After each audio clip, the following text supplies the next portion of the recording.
New South Wales has recorded its lowest number of cases in almost 2 weeks.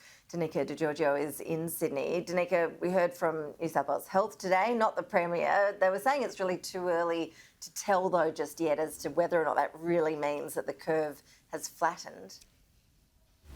Ash, it is still early at this stage to determine if cases have already peaked. 1,127 new infections today and 2 deaths. But if you take a look at the curve now, you can see after today's infections, this is actually the lowest number of cases recorded in 13 days. In terms of the rate of reproduction, it's sitting at around 1 to 1.2. At the start of this outbreak, it was sitting at 1.3. Anything below 1 means that there is a flattening of the curve, but the Deputy Chief Medical Officer, Dr. Jerry McAnulty, says he still needs a few days to determine if that is the case.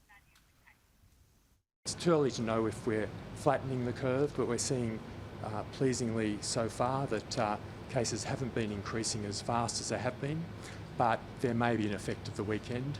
We'll look to see what's happening throughout the rest of this week to know how we're going. He also hasn't ruled out making the city of Sydney a hotspot area due to rising case numbers in Glebe, Redfern and Waterloo, and that's something that is being discussed by health authorities on a daily basis. This morning, the Premier Gladys Berejiklian met with the mayors of the 12 hotspot LGAs after earlier having been accused of snubbing them and refusing to meet up with them despite their numerous requests for a virtual meeting. It is expected that issues such as the curfew, more vaccines and further financial support was canvassed. Here is the Canterbury Bankstown Mayor speaking just before the meeting.